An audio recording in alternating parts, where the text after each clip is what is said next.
بسم اللہ الرحمن الرحیم۔ مختصر القدوری کا 11واں باب ہے کتاب الرہن، سبق نمبر 5 میں خوش آمدید۔ آج کے سبق کے اندر ہم پڑھیں گے کہ گروی رکھی ہوئی چیز کو فروخت کرنا کیسا ہے۔ عبارت دیکھ لیں، وَإِذَا بَاعَ الرَّاهِنُ الرَّهْنَ بِغَيْرِ إِذْنِ الْمُرْتَهِنِ فَالْبَيْعُ مَوْقُوفٌ فَإِنْ أَجَازَهُ الْمُرْتَهِنُ جَازَ وَإِنْ قَضَاهُ الرَّاهِنُ الدَّيْنَ جَازَ وَإِنْ أَعْتَقَ الرَّاهِنُ عَبْدَ الرَّهْنِ بِغَيْرِ إِذْنِ الْمُرْتَهِنِ نَفَذَ عِتْقُهُ فَإِنْ كَانَ الرَّاهِنُ مُوسِرًا وَالدَّيْنُ حَالًا طُولِبَ بِأَدَاءِ الدَّيْنِ وَإِنْ كَانَ مُؤَجَّلًا أُخِذَ مِنْهُ قِيمَةُ الْعَبْدِ فَجُعِلَتْ رَهْنًا مَكَانَهُ حَتَّى يَحِلَّ الدَّيْنُ وَإِنْ مُوسِرًا اسْتَحْسَنَ الْعَبْدُ فِي قِيمَتِهِ فَقَضَى بِهِ الدَّيْنَ ثُمَّ يَرْجِعُ الْعَبْدُ عَلَى الْمَوْلَى وَكَذَلِكَ إِنِ اسْتَهْلَكَ الرَّاهِنُ الرَّهْنَ وَإِنِ اسْتَهْلَكَهُ أَجْنَبِيٌّ فالمرتهن هو الخصم في تضمینه فيأخذ القيمة فيكون القيمة رهنا في يده۔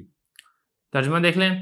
اور جب راہن بیچ دے رہن کو مرتہن کی اجازت کے بغیر تو یہ بیع موقوف ہوگی، اگر مرتہن اجازت دے تو جائز ہو جائے گی، اور اگر راہن دین کو ادا کر دے تو تب بھی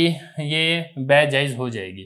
اور اگر راہن نے آزاد کر دیا راہن کے غلام کو مرتہن کی اجازت کے بغیر تو یہ آزادی نافذ ہو جائے گی۔ اگر تو راہن مالدار ہے اور دین فی الحال ادا کرنا لازم تھا تو مطالبہ کیا جائے گا دین کی ادائیگی کا، اور اگر دین ادا کرنا لازم تھا ادھار تو لیا جائے گا اسے غلام کی قیمت، اور اس قیمت کو رہن رکھا جائے گا غلام کے بدلے میں یہاں تک کہ دین کا وقت آ جائے۔ اور اگر راہن تنگ دست ہو تو غلام کوشش کرے گا اپنی قیمت میں اور اس سے دین کو ادا کیا جائے گا، پھر غلام رجوع کرے گا مولا پر۔ اور اسی طرح اگر راہن نے رہن کو ہلاک کر دیا اور اگر ہلاک کیا ہو اجنبی نے تو مرتہن وہ ہی جھگڑالو ہوگا اس کی زمان میں، وہ لے گا قیمت کو اجنبی سے اور یہ قیمت رہن ہوگی مرتہن کے قبضے میں۔ عبارت ہو چکی ہے، ترجمہ ہو چکا ہے، اب چلتے ہیں اس کی تشریح کی طرف۔ گزشتہ سبق کے اندر ہم نے یہ والی بات پڑھی تھی کہ راہن نے جو شے مرہون ہے وہ مرتہن کی اجازت کے بغیر اس کو فروخت نہیں کر سکتا ہے، کیونکہ مرتہن کا حق اس شے مرہون کے ساتھ متعلق ہو چکا ہے۔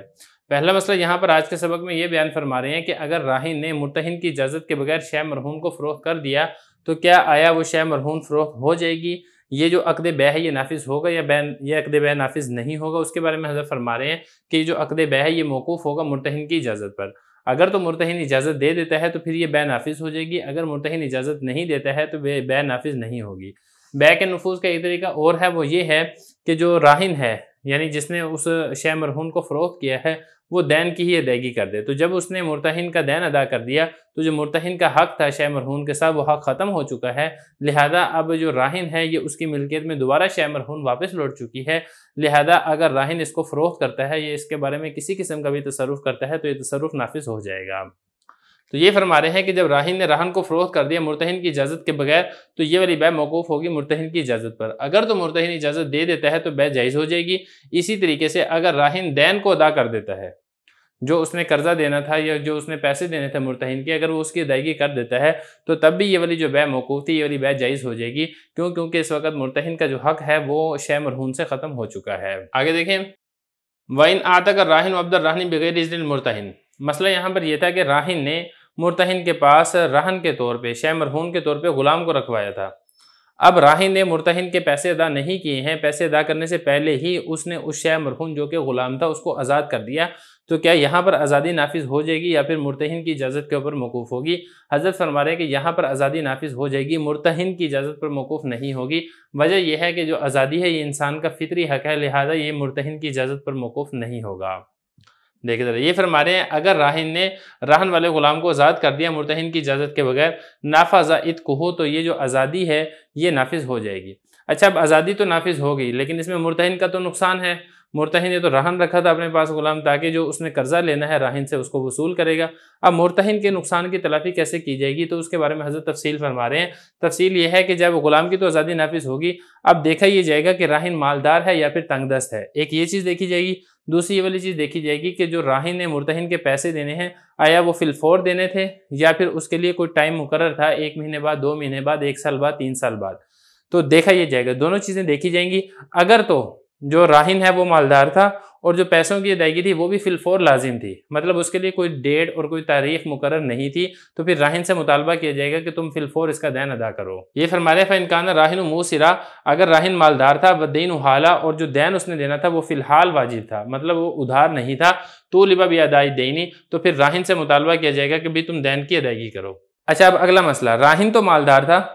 لیکن جو دین تھا یا جو قرضہ دینا تھا اس نے مرتہن کا وہ فی الفور دینا لازم نہیں تھا، بلکہ اس کے لیے وقت مقرر تھا اور اس کا وقت آنے میں ابھی ٹائم باقی تھا۔ مثال کے طور پہ اس نے اس کا 2 لاکھ روپیہ دینا تھا اور 2 لاکھ روپیہ اگلے مہینے کی 2 تاریخ کو دینا تھا۔ تو اب کیا کیا جائے گا؟ اب یہ کیا جائے گا کہ جو راہن ہے اس سے کہا جائے گا کہ تم نے چونکہ غلام کو تو آزاد کر دیا ہے، شے مرہون تو باقی نہیں رہی ہے، یا تو تم اس کا قرضہ ادا کر دو ابھی، اگر تم ابھی قرضہ ادا نہیں کرنا چاہتے ہو تو تمہیں اس چیز کا اختیار حاصل ہے، لیکن تمہارے ذمہ لازم ہے کہ تم نے شے مرہون جو غلام تم نے آزاد کیا ہے اس غلام کی قیمت جتنی بندی تھی اس قیمت کو اب رہن رکھواؤ گے تم مرتہن کے پاس، تاکہ جو مرتہن ہے اس کا حق دوبارہ جب غلام کے ساتھ متعلق تھا، غلام تو اب نہیں باقی رہا، اب وہ جو مرتہن کا حق ہے اس شے مرہون اس غلام کی قیمت کے ساتھ متعلق ہو جائے گا۔ جب تم اس کا قرضہ ادا کر لو گے تو پھر وہ جو قیمت تم نے رہن رکھوائی تھی وہ تم قیمت اپنی واپس وصول کر لو گے۔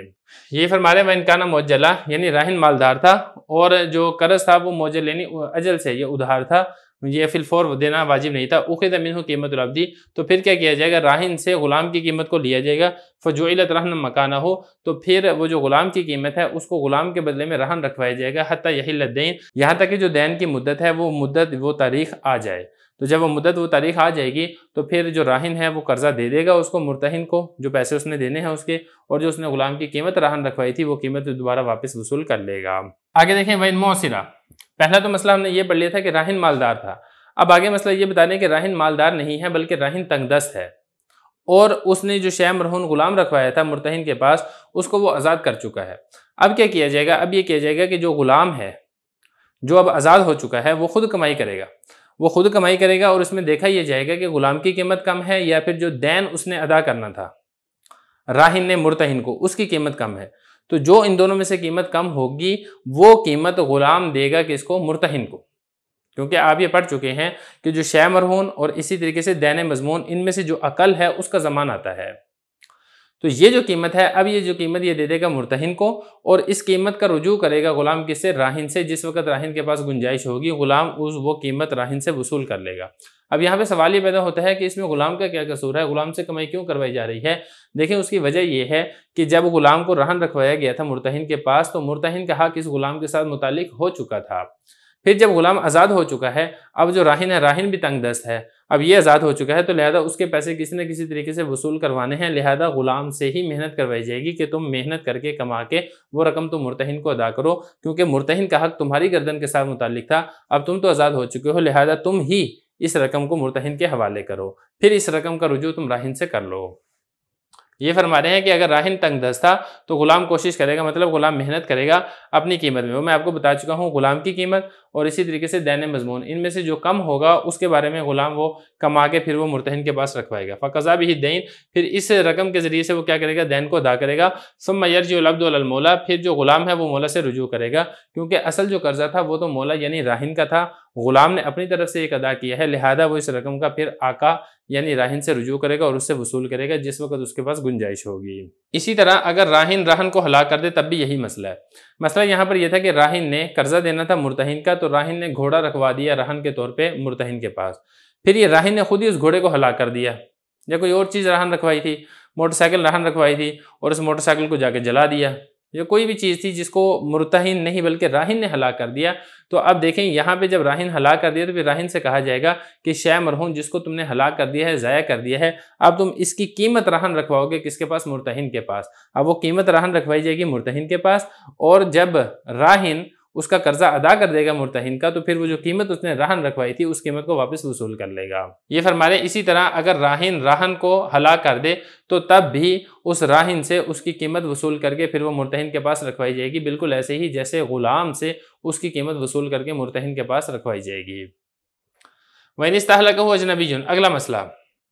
مسئلہ یہاں پر یہ تھا کہ راہن نے گھوڑے کی مثال لے لیں، راہن نے گھوڑا رہن رکھوایا تھا مرتہن کے پاس، اب مرتہن کے پاس گھوڑا موجود تھا، اب یہ جو گھوڑا ہے اس کو راہن نے ہلاک نہیں کیا، مرتہن نے ہلاک نہیں کیا، بلکہ کوئی تیسرا بندہ آیا، اس تیسرے بندے نے آگے گھوڑے کو ہلاک کر دیا، ذبح کر دیا، اب کیا ہوگا؟ اب یہ دیکھیں یہ جو مرتہن ہے یہ ضمان لینے میں جھگڑالو بنے گا، کیونکہ مرتہن کا حق اس شے مرہون کے ساتھ متعلق ہو چکا ہے، لہذا مرتہن ہی جھگڑالو بنے گا اور مرتہن اس اجنبی سے اس شے مرہون کی قیمت کو وصول کرے گا۔ اب یہ جو قیمت ہے یہ قیمت اس شے مرہون کے بدلے میں اس کے پاس رہن رکھوائی جائے گی۔ یہ فرما رہے ہیں وَإِنِ اسْتَهْلَكَهُ أَجْنَبِيٌّ، اسی طرح اگر جو شے مرہون ہے اس کو ہلاک کیا اجنبی نے تو مرتہن یہ بنے گا، خصم جھگڑالو بنے گا اس کے زمان کے بارے میں، لہذا اس شے مرہون کی جو قیمت ہے وہ اس اجنبی سے وصول کی جائے گی، اور یہ جو قیمت ہے یہ مرتہن کے قبضے کے اندر راہن ہوگی۔ پھر جب راہن اس کا قرضہ ادا کرے گا مرتہن کا، تو پھر یہ جو قیمت ہے، کیونکہ جو اصل شے مرہون ہے وہ تو ہلاک ہو چکی ہے، اب اس قیمت کا رجوع راہن مرتہن سے کر لے گا، مرتہن سے وصول کر کے اپنے پاس لے آئے گا۔